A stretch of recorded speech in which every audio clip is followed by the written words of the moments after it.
Hello everyone, हम class 10th का chapter number 4 carbon and its compound carbon एवं उसके यौगिक पढ़ चुके हैं। आज इस वीडियो में हम डिस्कस करेंगे इस चैप्टर के मोस्ट इम्पोर्टेंट क्वेश्चंस। ये ऐसे क्वेश्चन रहेंगे जो हर बार हमारे बोर्ड एग्जाम में आते हैं, तो आपने वीडियो को बिल्कुल अंत तक देखना है। कोई भी क्वेश्चन अगर आपको लगे गलत है या आपको समझ ना लगे तो कमेंट करके बताना है।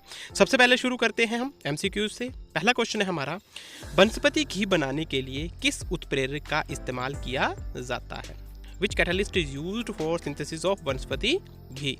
तो इसके ऑप्शंस हैं हाइड्रोजन, निकल, कार्बन और ऑक्सीजन। और जो राइट आंसर रहेगा वो रहेगा निकल। ठीक है, निकल या प्लेडियम का इस्तेमाल किया जाता है। जब हमारी एक प्रोसेस होता था, हमने वो पढ़ा था हाइड्रोजनीकरण, वहाँ पे हम वनस्पति तेल से वनस्पति घी का जब निर्माण करते हैं तो वहाँ पे एक कैटलिस्ट यूज़ होता है, और वो कौन सा कैटलिस्ट है? निकल। ये क्वेश्चन बहुत इंपॉर्टेंट है। आपने ये जितने भी क्वेश्चंस यहाँ पे हम डिस्कस करेंगे उनको आपने लिख लेना है, ताकि आगे हम जब कॉम्पिटिटिव एग्जाम में भी हम बैठेंगे तब भी ये क्वेश्चन हमारी क्या करेंगे, हेल्प करेंगे। तो आपने वीडियो को बिल्कुल अंत तक जो है वो देखना है। तो अब दूसरा क्वेश्चन देखते हैं। सेकंड क्वेश्चन है हमारा कि ब्यूटेनोन चतु कार्बन यौगिक है, ठीक है, जिसका प्रकार्यात्मक समूह क्या होगा? Functional group present in butanone. आपने बताना है ब्यूटेनोन में कौन सा फंक्शनल ग्रुप रहेगा। तो देखो यहाँ पे ऑप्शन आपके दिए हैं, कार्बोक्सिलिक अम्ल या एल्डिहाइड या कीटोन या अल्कोहल। तो सबसे पहले आपने यहाँ पे क्या देखना है कि ब्यूटेनोन किसकी आवाज़ आ रही है? नॉन की, ONE। ONE की आवाज़ कब आती है? जब कौन सा हमारा फंक्शनल ग्रुप होता है? कीटो ग्रुप, मतलब कीटोन ग्रुप। वो कौन सा होता है? C double bond O। तो यहाँ से ये सिर्फ मैंने एक क्वेश्चन यहाँ पे दिया है, इसका मतलब यही नहीं है कि यही क्वेश्चन जो है वो हमसे पूछा जाएगा। और आपको यहाँ पे जो है वो दिया जा सकता है, यहाँ पे आपको जो है वो हमें दिया जा सकता है कि ब्यूटेनोइक अम्ल या कुछ और जो है वो हमें यहाँ पे क्वेश्चन दिया जा सकता है, जिसमें हमें पूछा जा सकता है कि उसमें कौन सा फंक्शनल ग्रुप है। तो इसमें ये कंफ्यूज नहीं होना है कि ये जो क्वेश्चंस हम डिस्कस कर रहे हैं यही क्वेश्चन आपको आएंगे। क्वेश्चन जो है वो इस तरह का क्वेश्चन बन सकता है, एक एग्जाम्पल के रूप में आपको जो है वो ये बताए जा रहे हैं कि कौन सा इसमें प्रकार्यात्मक समूह हो सकता है। तीसरा क्वेश्चन अगर देखें, खाना बनाते समय यदि बर्तन की तली बाहर से काली हो रही है तो इसका क्या मतलब है? ठीक है, तो ऑप्शन क्या है? भोजन पूरी तरह नहीं पका, ईंधन पूरी तरह से नहीं जल रहा, ईंधन आर्द्र है, या ऑप्शन 4 ईंधन पूरी तरह से जल रहा है। तो ये क्वेश्चन भी हमने बड़े डिटेल में डिस्कस किया था जब हम पढ़ रहे थे कि कार्बन यौगिकों का मैक्सिमम इस्तेमाल जो है वो क्यों हम किस में करते हैं, जितने भी ईंधन के रूप में इसको इस्तेमाल करते हैं। तो यहाँ पे हमने कई बार ये देखा है कि जब भी बर्तन होते हैं तो बाहर से वो काले हो जाते हैं, जिसका कारण क्या था कि ईंधन वहाँ पे पूरी तरह से नहीं जल रहा है और वो क्या हो रहा है, वेस्ट हो रहा है। तो यहाँ पे इसका जो राइट आंसर रहेगा वो रहेगा ऑप्शन बी, कि ईंधन पूरी तरह से नहीं जल रहा है। ठीक है, तो इस प्रोसेस में क्या होता है, ये बहुत बार हम देखते हैं, जब भी हम स्टोव पे अगर खाना बनाएं तब भी हमें ये देखने को मिलता है कि हमारे जो बर्तन होते हैं वो बाहर से क्या हो जाते हैं, ख़राब हो जाते हैं। तो यहाँ पे इसका सिंपल आंसर क्या रहेगा? ऑप्शन बी, ईंधन पूरी तरह से नहीं जल रहा है। तो ये क्वेश्चन भी हर बार, पिछली बार भी जब हमारे बोर्ड के एग्ज़ाम हुए थे उसमें भी ये क्वेश्चन आया हुआ था, तो ये क्वेश्चन भी आपने जो है वो लिख लेना है। अगला क्वेश्चन अगर हम देखें तो CO2 सूत्र वाले कार्बन डाइऑक्साइड की इलेक्ट्रॉन बिंदु संरचना क्या होगी? ये ऐसा क्वेश्चन भी पेपर में बनने की संभावना रहती है, चाहे CO2 हो या H2 हो या किसी का भी आपसे जो है वो इलेक्ट्रॉन डॉट स्ट्रक्चर पूछा जा सकता है। But will be the electron dot structure of carbon dioxide having the formula CO2। तो इसमें हमारा सेंट्रल एटम क्या है? कार्बन। और हमेशा याद रखना है कार्बन की कितनी संयोजकता होती है? चतुसंयोजकता। इसके जो वो बैलेंस में 4 जो है वो हमेशा इलेक्ट्रॉन रहते हैं, और ये क्या करता है, ये म्यूचुअल शेयरिंग ऑफ इलेक्ट्रॉन करता है। कौन सा बॉन्ड बनता है? Covalent bond. तो यहाँ पे जब ऑक्सीजन आएंगे उसके बाहर कितने होते हैं? 6। 2 इलेक्ट्रॉन की उसको ज़रूरत होती है, तो दूसरा भी आया उसको भी 2 इलेक्ट्रॉन की ज़रूरत होती है। तो कार्बन के पास कितने हैं? 4। तो ये क्या करते हैं, कार्बन अपने 2 इलेक्ट्रॉन एक ऑक्सीजन के साथ शेयर करता है, और दूसरा जो इसके 2 इलेक्ट्रॉन होते हैं वो दूसरे ऑक्सीजन के साथ शेयर करता है, जिससे किसकी फॉर्मेशन होगी? डबल बॉन्ड की। ठीक है, तो यहाँ पे आप देख सकते हैं कि कैसे जो है वो कार्बन और ऑक्सीजन के बीच में जो है वो कैसे हम जो है वो इलेक्ट्रॉन बिंदु जो है वो संरचना बना सकते हैं, और ये किसकी इलेक्ट्रॉन बिंदु संरचना है? कार्बन डाइऑक्साइड की। तो ऐसा क्वेश्चन जो है वो पेपर में बनने की हमेशा संभावना रहती है। इसके बाद अगला क्वेश्चन देखें कि IUPAC नाम लिखो। निम्न के जो है वो आपने क्या बताना है मेरे को? IUPAC नाम। सबसे पहले तो IUPAC का पूरा नाम क्या होता है? तो ये क्या होता है? International union of pure and applied chemistry. ठीक है, तो यहाँ पे आपको जो नाम दिए हैं वो आपने बताना है। पहला है CH3, CH2, CH2 and OH। सबसे पहले यहाँ पे आपने क्या देखना है कि कितने कार्बन जो है वो हमारे प्रेजेंट है। 1 2 3 कार्बन जो है वो यहाँ है। तो आपने ये देखना है कि 3 कार्बन के लिए क्या होता है? Meth eth prop. ठीक है, और यहाँ पे कौन सा फंक्शनल ग्रुप लगा हुआ है? OH, मतलब अल्कोहल। किसकी आवाज आएगी? ऑल की। तो यहाँ पे मेथ एथ प्रोप, तो क्या बन जाएगा? प्रोपेनॉल। उसके बाद अगर हम देखें, ये दूसरा आप खुद जो है वो मेरे को कमेंट करके बताओगे, CH ट्रिपल बॉन्ड CH।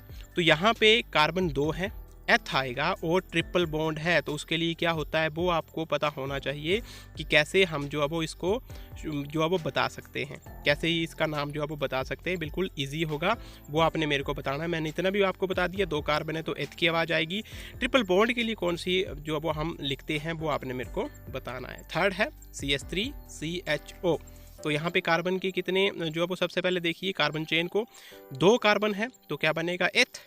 कौन सा फंक्शनल ग्रुप है? CHO, aldehyde. और ये जब लगता है तो क्या बनता है? अल। तो क्या बन जाएगा? इथेनॉल। ठीक है, तो इस तरह से आपको IUPAC नेम जो है वो पूछे जाते हैं। इसके बाद अगला क्वेश्चन अगर हम देखें तो what do you mean by catenation, या श्रृंखलन से आप क्या समझते हैं? इसको हमने बड़े जो है वो डिटेल से जो है वो डिस्कस किया था। तो एक बार फिर से यहाँ पे देखते हैं। The ability of an atom to form bond with other atom of the same element, या इसको अगर हम कार्बन की बात करें तो कार्बन में कार्बन के ही अन्य परमाणु के साथ अबंध बनाने की एक अद्वितीय क्षमता होती है, जिससे बड़ी संख्या में क्या बनते हैं? अणु बनते हैं, और एक लंबी श्रृंखला का जो है वो क्या बनता है? निर्माण होता है। और इस गुण को, कार्बन के इस गुण को क्या कहा जाता है? श्रृंखलन। ठीक है, तो एक एटम की ability to form bond with other atom of the same element. ठीक है, तो कार्बन क्या करता है? अपने ही तरह के कार्बन के परमाणु के साथ जो है वो क्या बना लेता है? बंध बना लेता है। ठीक है, जब ये बंध बना लेगा जिससे क्या होगा? बहुत बड़ी संख्या में अणु बनते हैं और एक लंबी श्रृंखला का जो है वो निर्माण होता है। और इस प्रोसेस को हम क्या बोलते हैं? श्रृंखलन बोलते हैं, या कैटिनेशन इसको कहा जाता है। ये बहुत महत्वपूर्ण जो है वो कार्बन का एक जो है वो गुण है, जिसकी वजह से कार्बन जो है वो एक वर्सेटाइल जो है वो एलिमेंट है हमारी पीरियोडिक टेबल में, जो कि हमने बड़े डिटेल से डिस्कस किया था कि क्यों कार्बन को वर्सेटाइल नेचर का माना गया है। उसके बाद अगला क्वेश्चन है ऑक्सीकारक क्या है? उदाहरण दो। What are oxidiser? Give example. ये भी हम क्वेश्चन जो है वो बड़े डिटेल से हमने डिस्कस किया था। तो ऑक्सीकारक क्या होते हैं? ऑक्सीकारक वे पदार्थ होते हैं जो किसी अन्य पदार्थ को ऑक्सीकृत करते हैं। ऑक्सीडाइजिंग एजेंट या oxidisers is a substance that has the ability to oxidise other substances. ये हमने पहले भी डिटेल में डिस्कस किया था कि ऑक्सीडाइजर क्या होते हैं? ऐसे पदार्थ जो दूसरे पदार्थों को ऑक्सीजन देने की क्षमता, एबिलिटी रखते हैं, उनको हम क्या कहते हैं? ऑक्सीडाइजर कहते हैं। ये क्वेश्चन भी अमूमन जो है वो इस चैप्टर से बनता है, चाहे वो 1 नंबर का हो या वो 2 नंबर का हो। तो ये क्वेश्चन भी आपने बड़े ध्यान से जो है वो देखना है और इसको भी आपने कॉपी पे लिख लेना है। अगर बात करें कि कौन कौन से ऑक्सीडाइज़र है, एग्जाम्पल दो, तो यहाँ पे मैंने लिखे नहीं हैं, तो हमने पढ़ा भी था, तो आप कमेंट भी कर सकते हैं। लेकिन इसके 2 जो वो हमने देखे थे, जिसको हमने बड़े डिटेल से डिस्कस किया था, एक पोटाशियम परमैंगनेट और दूसरा हमने देखा था पोटाशियम डाइक्रोमेट। ठीक है, तो ये जो है वो 2 हम अमूमन यूज़ करते हैं एज ए ऑक्सीडाइजर। बहुत से हैं जिनका हम इस्तेमाल करते हैं, जिनके पास एबिलिटी होती है दूसरे पदार्थों को ऑक्सीजन देने की। ठीक है, तो 2 एग्जाम्पल मैंने आपको बता दिए। इसके बाद अगर हम नेक्स्ट क्वेश्चन की बात करें तो नेक्स्ट क्वेश्चन है पेंटेन के लिए आप कितने संरचनात्मक समन्वयों का चित्रण कर सकते हैं? ठीक है, how many structural isomers can you draw from A pentane? ठीक है, हम जो है वो पेंटेन से कितने उसके आइसोमर बना सकते हैं, तो इसको भी हमने बड़े डिटेल से डिस्कस किया था। तो कितने हम जो है वो आइसोमर बना सकते हैं पेंटेन से, उनकी संख्या कितनी होती है? 3। ये क्वेश्चन आप खुद जो है वो ड्रॉ करोगे तो 3 मैं बता देता हूँ कौन से। पेंटेन, सबसे पहले तो आपने ये देखना कि पेंटेन में कितने कार्बन है, meth, eth, prop, but and pent, 5 pent. तो उनकी जो है वो हम जो है वो 3 प्रकार से उनके आइसोमर जो है वो हम बना सकते हैं। एक पेंटेन, दूसरा नियोपेंटेन और तीसरा कौन सा था हमारा, आइसोपेंटेन। ठीक है, तीनों की संरचना जो है वो हमने बड़ी डिटेल से डिस्कस की थी। उसके बाद क्वेश्चन है हमारा समजातीय श्रेणी क्या है, उदाहरण के साथ समझाइए। What is homologous series, explain. ये क्वेश्चन अमूमन जो है वो पेपर में बनता है। और होमोलोगस सीरीज क्या होती है, कार्बन यौगिकों की एक ऐसी सीरीज, ठीक है, जिसमें जो हमारे उपस्थित हाइड्रोजन जो होते हैं उनको एक ही प्रकार के प्रकार्यात्मक समूह, जब फंक्शनल ग्रुप जो है वो उसको जो वो प्रतिस्थापित करते हैं, डिस्प्लेस करते हैं, तो उस प्रकार की एक जो श्रेणी हमारे पास बनती है उसको हम क्या बोलते हैं, समजातीय श्रेणी। बहुत महत्वपूर्ण ये श्रेणी है कि यौगिकों की एक ऐसी श्रृंखला जिसमें कार्बन श्रृंखला में जो उपस्थित हाइड्रोजन है उनको एक ही प्रकार का जो हमारा फंक्शनल ग्रुप होगा वो क्या करेगा, डिस्प्लेस करेगा। उसको हम क्या बोलते हैं, होमोलोगस सीरीज या समजातीय श्रेणी जो है वो कहा जाता है। ये क्वेश्चन भी बहुत महत्वपूर्ण है। अगला क्वेश्चन अगर हम देखें तो कार्बन एवं उसके यौगिकों का उपयोग अधिकतर अनुप्रयोगों में ईंधन के रूप में क्यों किया जाता है। Why are the carbon and its compound used as fuel in most of the applications? ये क्वेश्चन भी बड़ा इजी है और बहुत महत्वपूर्ण है। तो इसमें हमने क्या देखा था कि देखो कार्बन की कोई भी जितने भी हम यौगिक हैं उनका इस्तेमाल मैक्सिमम केसेस में हम ईंधन के रूप में क्यों करते हैं, क्यों, क्योंकि जब उनको जलाया जाता है तो लार्ज अमाउंट में हमें क्या मिलती है, ऊष्मा मिलती है। ठीक है, और उस ऊष्मा को एक अच्छे तरीके से इस्तेमाल करना भी क्या होता है, चाहे हम बात करें उस ऊष्मा को हैंडल करने की, चाहे हम बात करें उस ऊष्मा को यूज़ करने की, तो उसको यूज़ करना और उसकी हैंडल करना क्या है, बहुत इजी है। इसलिए मैक्सिमम केसेस में हम फ्यूल के रूप में किसका इस्तेमाल करते हैं, कार्बन और इसके कंपाउंड का। बहुत महत्वपूर्ण ये क्वेश्चन है और देखो ये बहुत बड़ी एप्लीकेशन है कार्बन की, जहाँ पे हम कार्बन के जितने भी मैक्सिमम जो कंपाउंड्स होते हैं उनका यूज़ जो है वो हम फ्यूल के रूप में जो है वो करते हैं। और ये इसका मुख्य कारण क्या है, क्योंकि वो बहुत ज़्यादा हमें ऊष्मा प्रदान करते हैं।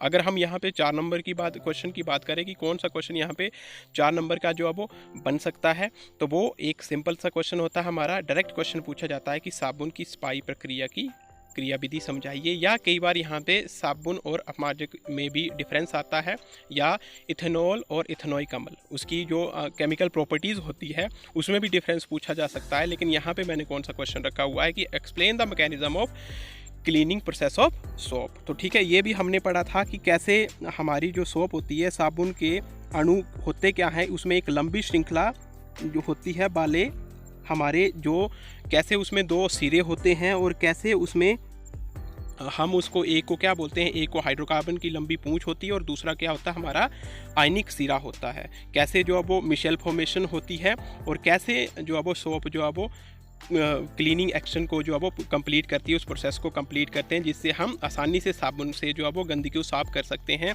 मिशेल फॉर्मेशन से। और क्या डायग्राम बनता है उसका, हाइड्रोफिलिक और हाइड्रोफोबिक जो सिरे होते हैं वो कैसे जो है वो उस गंदगी को घेर के जो है वो मिशेल फॉर्मेशन करते हैं, उसको हमने डिटेल में डिस्कस किया था। ठीक है, तो ये कुछ महत्वपूर्ण क्वेश्चंस थे जो हर बार इस चैप्टर से हमारे बोर्ड एग्जाम में बनते हैं। नेक्स्ट वीडियो में हम नेक्स्ट चैप्टर जो है वो शुरू करेंगे। Okay, thank you.